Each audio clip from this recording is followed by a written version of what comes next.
मित्रों नमस्कार, मेरा नाम है राजेंद्र सिंह और आप देख रहे हैं व्यू पॉइंट विद राजेंद्र। सामान्य अध्ययन की श्रृंखला के अंतर्गत यह 5वीं टेस्ट सीरीज प्रस्तुत है।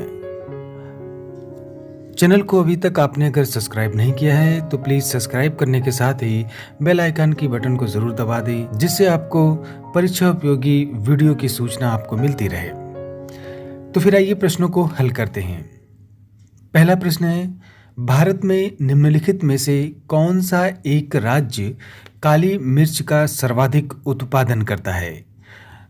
ए है आंध्र प्रदेश, बी केरला, सी कर्नाटक, डी तमिलनाडु। तो इसका सही उत्तर है बी केरल। काली मिर्च का सर्वाधिक उत्पादन केरल राज्य में होता है। अगला प्रश्न है, सिमुक किस वंश का संस्थापक था? ए पांड्य, बी सातवाहन, सी चोल, डी चेर। तो इसका सही उत्तर है बी सातवाहन। अगला प्रश्न है, निम्नलिखित में से कौन अतिवादी नहीं था?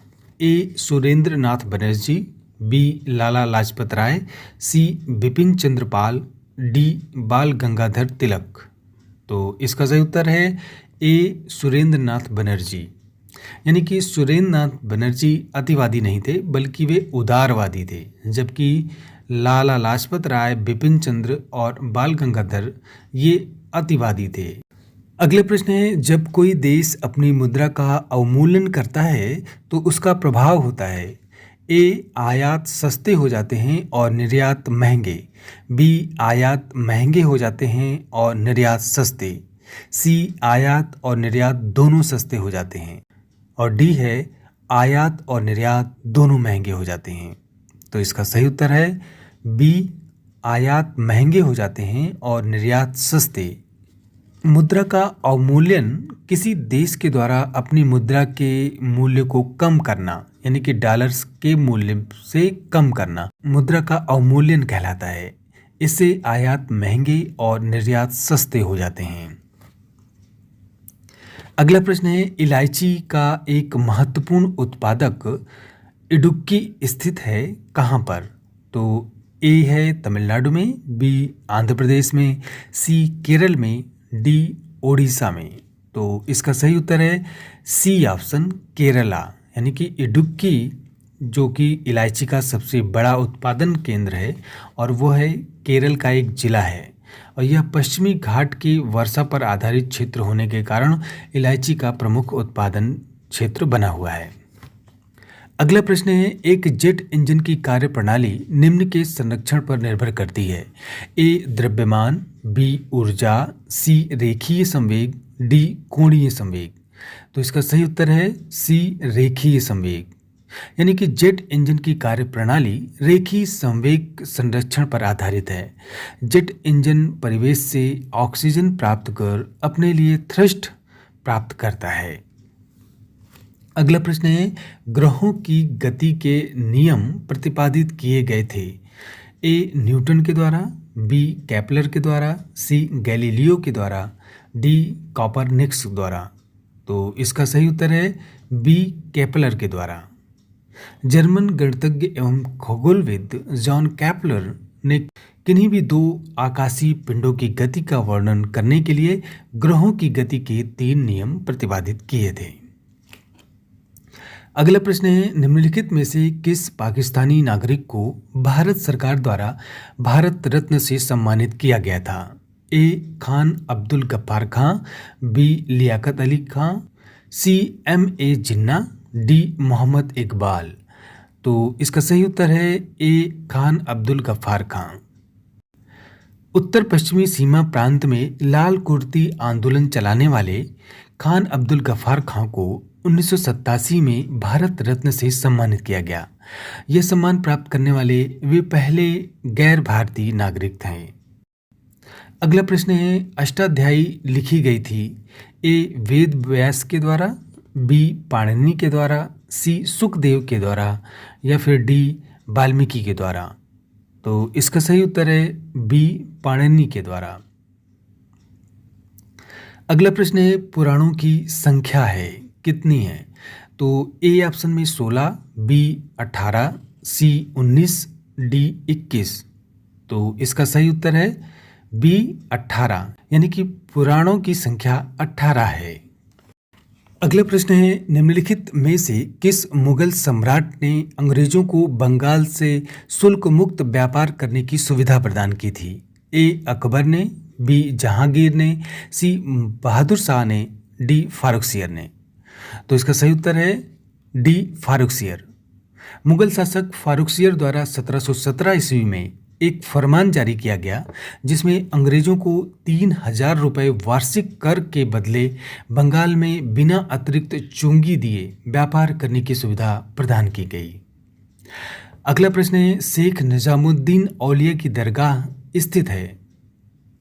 ए आगरा में, बी अजमेर में, सी दिल्ली में, डी फतेहपुर सीकरी में। तो इसका सही उत्तर है सी दिल्ली में। शेख निजामुद्दीन औलिया की दरगाह दिल्ली में स्थित है और 1325 ईस्वी में इन्हें मरणोपरांत गयासपुर दिल्ली में दफनाया गया था। अगला प्रश्न है, भारतीय राष्ट्रवाद ब्रिटिश राज का शिशु था, यह कथन किसका है?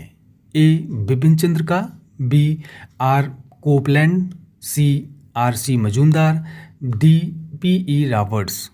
तो इसका सही उत्तर है बी आर कोपलैंड। भारतीय राष्ट्रवाद ब्रिटिश राज्य का शिशु था, यह आर कोपलैंड ने कहा था। अगला प्रश्न है, निम्नलिखित में से किस अधिकार को बी आर अम्बेडकर द्वारा संविधान का दिल या आत्मा कहा गया है? ए धार्मिक स्वतंत्रता का अधिकार, बी संपत्ति का अधिकार, सी समानता का अधिकार, डी संवैधानिक उपचारों का अधिकार। तो इसका सही उत्तर है डी संवैधानिक उपचारों का अधिकार।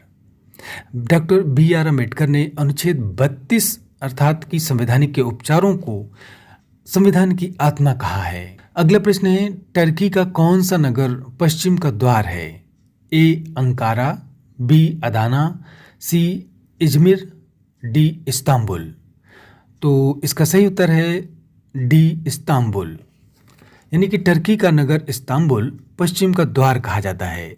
इस्तांबुल का विस्तार यूरोप और एशिया दोनों महाद्वीपों में है।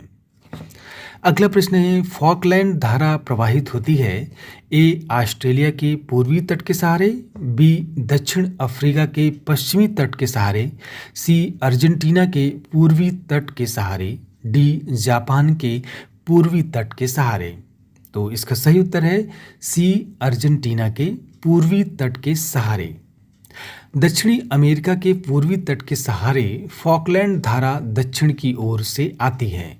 यह दक्षिणी अटलांटिक महासागर में चलने वाली ठंडी जल धारा है और ब्राज़ील धारा और फॉकलैंड धारा का मिलन अर्जेंटीना के तट पर ही होता है। अतः अर्जेंटीना के पूर्वी तट के सहारे फॉकलैंड धारा प्रवाहित होती है। अगला प्रश्न है कि निम्नलिखित में से कौन सा युग्म सुमेलित है?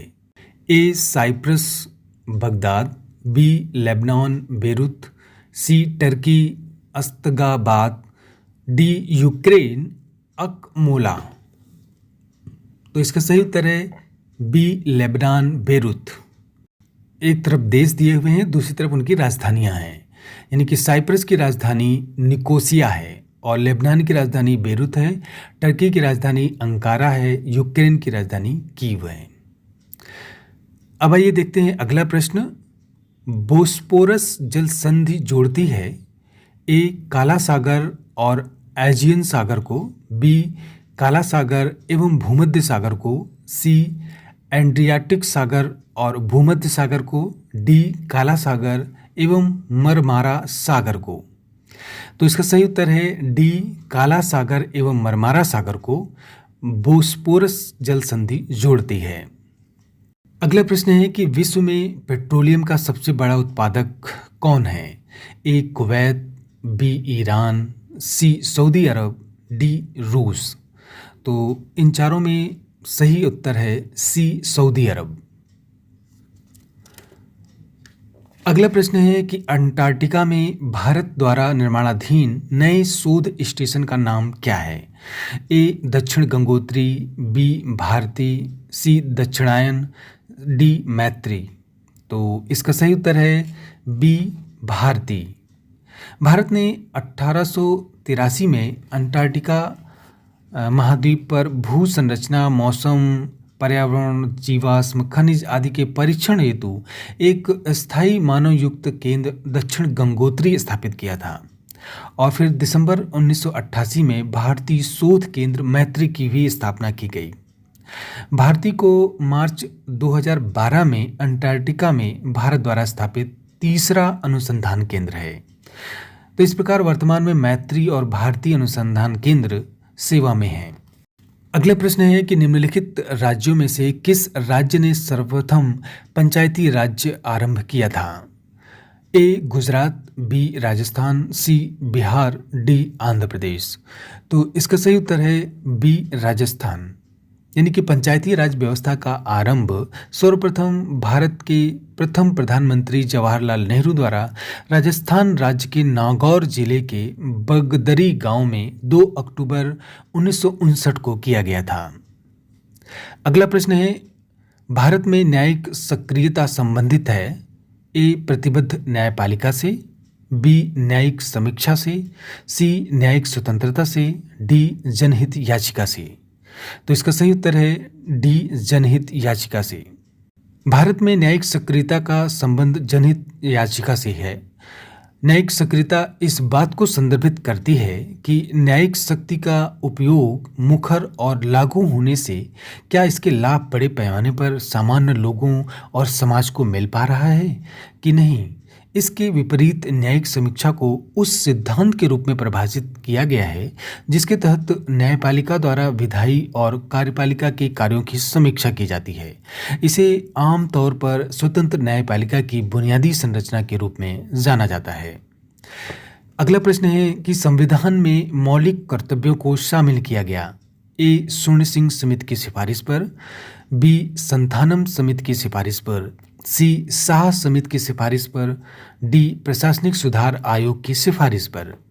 तो इसका सही उत्तर है ए स्वर्ण सिंह समिति की सिफारिश पर।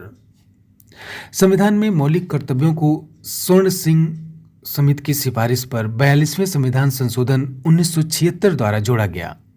स्वर्ण सिंह समिति ने कुल 8 मूल कर्तव्यों की सिफारिश की थी, किंतु संसद में इसमें से 2 और मूल कर्तव्यों को जोड़कर 42वें संविधान संशोधन के द्वारा 10 मौलिक कर्तव्यों को संविधान के भाग 4 क के अनुच्छेद 51 क में जोड़ा गया। वर्तमान में मौलिक कर्तव्यों की संख्या 11 है और 11वां मौलिक कर्तव्य 86वें संविधान संशोधन द्वारा 2002 में जोड़ा गया था। अगला प्रश्न है, फरक्का के बाद गंगा नदी की प्रमुख धारा का नाम जाना जाता है ए पद्मा, बी स्वर्णरेखा, सी भागीरथी, डी हुगली। तो इसका सही उत्तर है ए पद्मा। यानी कि गंगोत्री ग्लेशियर से निकली भारत की सबसे विशाल नदी गंगा फरक्का बैराज के पास 2 भागों में विभक्त हो जाती है। दाएं भाग की सहायक नदी को हुगली के रूप में जाना जाता है, जबकि बाएं भाग अर्थात गंगा नदी के मुख्य भाग को बांग्लादेश में पद्मा के नाम से जाना जाता है। अगला प्रश्न है, भारत में कन्याकुमारी की अवस्थिति क्या है? तो ए है भूमध्य रेखा के दक्षिण में, बी कर्क रेखा के उत्तर में, सी मकर रेखा के दक्षिण में, डी भूमध्य रेखा के उत्तर में। तो इसका सही उत्तर है डी भूमध्य रेखा के उत्तर में। भारत में कन्याकुमारी की अवस्थिति कर्क रेखा के दक्षिण में और भूमध्य रेखा या विषुवत रेखा के उत्तर में है। तो फिर मित्रों, आज बस इतना ही। मिलते हैं अगली टेस्ट सीरीज में कुछ नए प्रश्नों के साथ। तो वीडियो को पूरा देखने के लिए बहुत बहुत धन्यवाद।